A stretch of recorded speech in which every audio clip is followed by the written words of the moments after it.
शहर के बाहरी इलाके में एक छोटा सा गांव था, जहां एक बूढ़ा चित्रकार मोहनलाल बिल्कुल अकेला रहता था। लेकिन उसकी कला बहुत प्रसिद्ध थी। उसके चित्रों में कुछ ऐसा था जो लोगों को डरा देता था। हर बार जब वह एक चित्र बनाता, गांव के लोग कहते कि उस चित्र में जो भी होता है वह सच हो जाता है। मोहनलाल अपने आप में बहुत शांत और रहस्यमयी व्यक्ति था। एक दिन गांव में एक अजीब घटना घटी। गांव के मंदिर के पास अचानक एक विशाल पेड़ उग आया।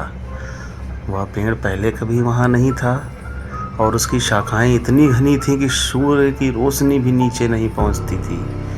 गांव के लोग इस पेड़ से घबराने लगे। उसी रात मोहनलाल ने अपने घर की खिड़की के पास बैठकर एक नया चित्र बनाना शुरू किया। उसने एक सुंदर महिला का चित्र बनाया, जिसके हाथ में एक फूलों का गुलदस्ता था और वह पेड़ के पास खड़ी थी। अगले दिन गांव के लोग उस पेड़ के नीचे एक सुंदर महिला को देखकर चौंक गए, जो मोहनलाल के चित्र से हूबहू मिलती थी। गांव के लोग डर के मारे मोहनलाल के पास गए और उससे पूछा, क्या तुमने फिर से कोई चित्र बनाया है? यह महिला कौन है? मोहनलाल ने शांत स्वर में उत्तर दिया, यह महिला इस पेड़ की आत्मा है। यह पेड़ कोई साधारण पेड़ नहीं है, बल्कि यह इस गांव की पुरानी कहानियों से जुड़ा हुआ है। गांव के लोग अब और अधिक डर गए। उन्होंने मोहनलाल से पूछा कि इस समस्या का समाधान क्या है। मोहनलाल ने बताया कि इस महिला की आत्मा को शांति तभी मिलेगी जब वह उस फूलों के गुलदस्ते को प्राप्त कर लेगी, जिसे उसने चित्र में दिखाया था। लेकिन वह गुलदस्ता कोई साधारण गुलदस्ता नहीं था। वह एक विशेष वन में उगने वाले दुर्लभ फूलों से बना था, जो इस गांव के करीब था। गांव के कुछ साहसी युवक उस वन में गए और बहुत कठिनाई से उन फूलों को खोज निकाला।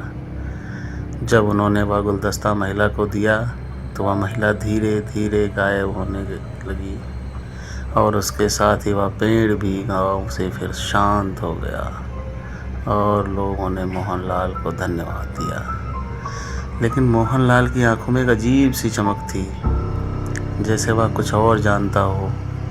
वह जानता था कि उस चित्रों में जो शक्ति थी वह उसे खुद नहीं समझ सकता था। उसने अपने ब्रश को एक तरफ रखा और फैसला किया कि अब वह कोई चित्र नहीं बनाएगा, क्योंकि उसकी कला के पीछे छुपे रहस्य ने भी उसे डरा दिया था। धन्यवाद। हेलो फ्रेंड्स, आपको ये स्टोरी कैसी लगी? अगर अच्छी लगी हो तो प्लीज़ कमेंट करके ज़रूर बताइएगा।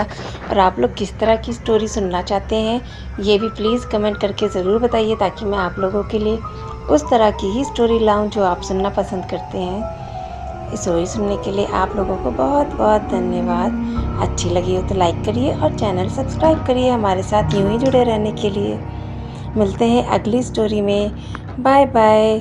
Thank you for watching.